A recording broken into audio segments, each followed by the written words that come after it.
Hi students, welcome to online classes of Karan convent children's academy. अपनी बात चल रही थी एसिड बेस एंड सॉल्ट की, जिसमें हम एसिड की बात कर रहे थे और एसिड के बारे में मैंने आपको सारा कुछ बता दिया था कि एसिड क्या होते हैं, एसिड की प्रॉपर्टीज़ क्या होती हैं और एसिड के यूजेस क्या होते हैं। अब एसिड में हम एक बात करेंगे वेरी वेरी इंपॉर्टेंट टॉपिक की, एसिड रेन।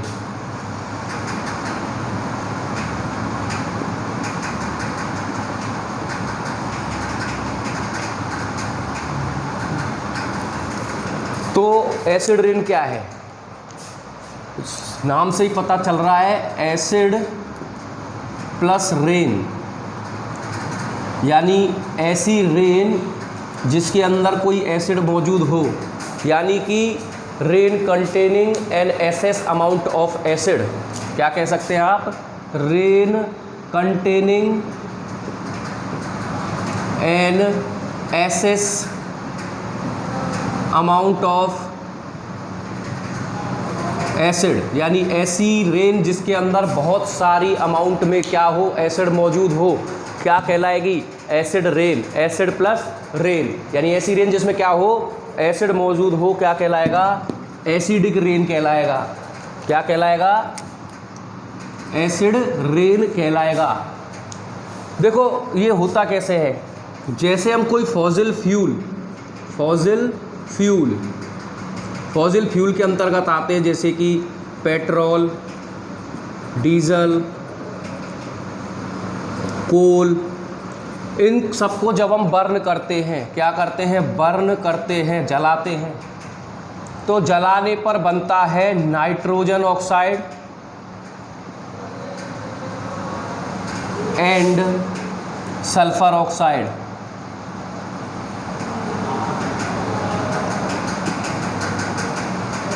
और ये कहाँ चले जाते हैं? ऊपर एयर के अंदर चले जाते हैं। और जैसे ही रेन से मिक्स हो जाते हैं, रेन वाटर से मिक्स होते हैं, रेन से मिक्स होगा जब क्या? नाइट्रोजन ऑक्साइड, तो बनाएगा नाइट्रस एसिड। और जब सल्फर ऑक्साइड मिक्स होगा रेन के साथ या रेन वाटर के साथ, तो बनाएगा सल्फरस एसिड। और उस रेन के साथ ये दोनों एसिड उसमें मिक्स हो जाते हैं, और जब ये रेनिंग होती है तो वो एज ए वाटर रेनिंग नहीं हो रही है, ये उस वाटर में मिक्स होकर ये साथ में एसिड भी क्या होते हैं, बारिश के साथ धरती पे आ जाते हैं। तो ये जो पूरी प्रोसेस है कहलाती है एसिड रेन। ठीक है, कॉज क्या है?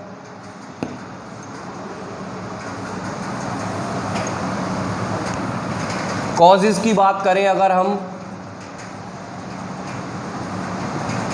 कॉजेज़ ऑफ एसिड रेन, तो कॉजेज़ में बात करें तो पहला अगर मैं बात करूं, forest fire and volcanic eruption. Forest fire and volcanic eruption, यानी कि जब जंगलों में आग लग जाती है या फिर वॉल्केनो का इरप्शन होता है, ज्वालामुखी फटते हैं, तो उनसे भी वही नाइट्रोजन ऑक्साइड, सल्फर ऑक्साइड और कई तरीके के केमिकल्स और कई तरीके के ऐसी हार्मफुल गैसेस उनसे इवॉल्व होती हैं और वो रेन को एसिडिक बनाने का काम करती है। दूसरा अगर मैं बात करूं तो use of insecticide and pesticides. तो इंसेक्टिसाइड, पेस्टिसाइड और केमिकल फर्टिलाइजर्स का जो यूज करते हैं खेतों के अंतर्गत, उनसे भी जो बहुत सारा हार्मफुल गैसेस इवॉल्व होती हैं और वो भी हमारी सॉइल को तो नुकसान पहुंचाते ही पहुंचाते हैं, प्लस एसिडिक रेन में भी ये रेस्पॉन्सिबल होते हैं। और अगर मैं बात करूं पेंट और क्लीनिंग प्रोडक्ट्स,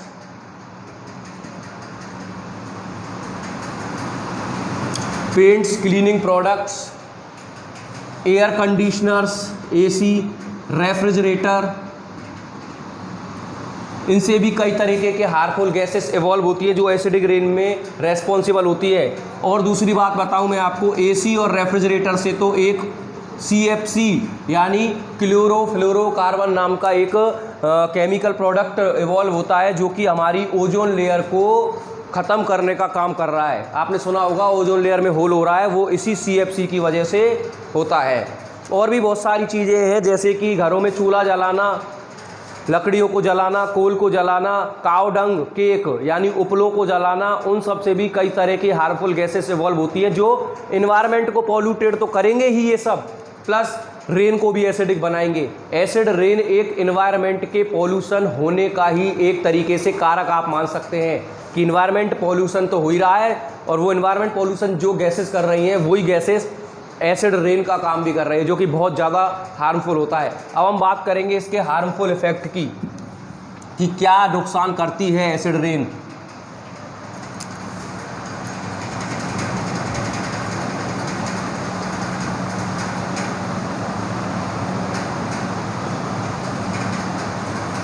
हार्मफुल इफेक्ट की अगर मैं बात करूं तो जैसे ही ये एसिड वाली रेन धरती पे आती है, अर्थ तक पहुंचती है, तो सीप होके अंडरग्राउंड, हमारे अंडरग्राउंड वाटर तक पहुंच जाती है, यानी कि पोल्यूट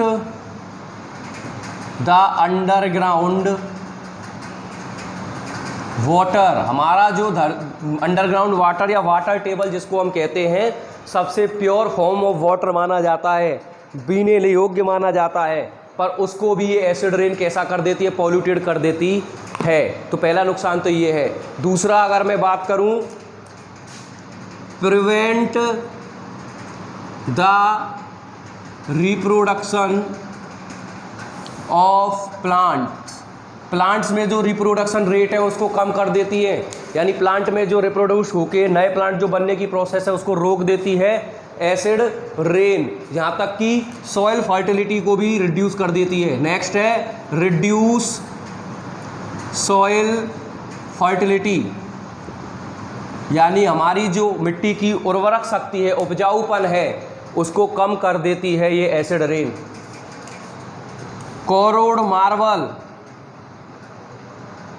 जितने भी मार्बल से बने हुए मोन्यूमेंट्स, इमारतें हैं, उनको कोरोड यानी भंगुर कर देती है, उनकी जो सुंदरता है उसको ख़त्म कर देती है, उन पे जो शाइनिंग होती है वो ख़त्म हो जाती है।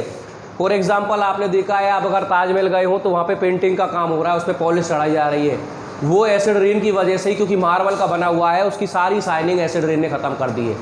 इसीलिए ये रिस्ट्रिक्शन लगाया गया है कि ताजमहल के अराउंड 400-300 मीटर तक कोई भी जो व्हीकल है वो डीजल पेट्रोल वाला नहीं चलेगा, क्योंकि वो फॉजिल फ्यूल और फॉजिल फ्यूल ही सबसे ज़्यादा एसिड रेन के लिए रिस्पॉन्सिबल होते हैं। यहाँ तक कि ये फ्रूट्स, वेजिटेबल्स और लीव्स यानी प्लांट्स को काफ़ी नुकसान पहुँचाती है एसिड रेन। ये बात हुई इनके हार्मफुल इफेक्ट की। अब बात करेंगे प्रिवेंशन या प्रिवेंटिव मेजर्स।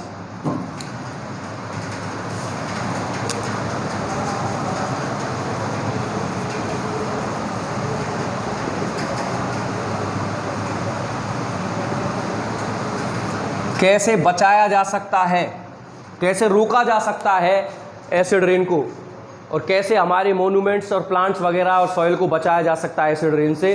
तो सबसे पहले use CNG and LPG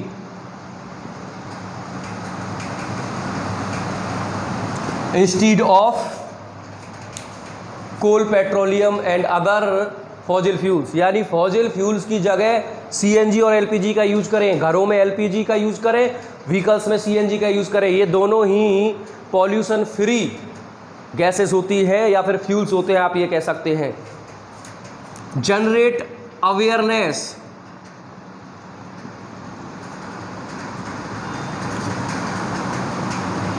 among the people, लोगों के बीच जागरूकता पैदा करें, बताएं उनको कि अगर आप ऐसा करते हैं तो ऐसा करने से पॉल्यूशन होता है, पॉल्यूशन के साथ साथ एसिड रेन बनती है और एसिड रेन के क्या नुकसान है वो भी बताएं, जिससे लोगों में जागरूकता हो और लोग बाग ये सब काम करने से बचें। नेक्स्ट अगर बात करें प्लांटेशन, प्लांट लगाएं वन महोत्सव के दिन या फिर किसी भी अपने बर्थडे के दिन, या कोई भी एक ऐसा है पर्टिकुलर डेट आप सेलेक्ट कर ले कि उस दिन हमें 2 या 3 प्लांट लगाने हैं पर ईयर। जितने ज़्यादा प्लांट होंगे पॉल्यूशन उतना कम होगा, पॉल्यूशन कम होगा तो एसिड रेन भी अपने आप ही कम हो जाएगी। और तो ये है कि चूल्हा वगैरह ना जलाएं, उनकी जगह पे CNG का यूज़ करें, गैस स्टोव का यूज़ करें।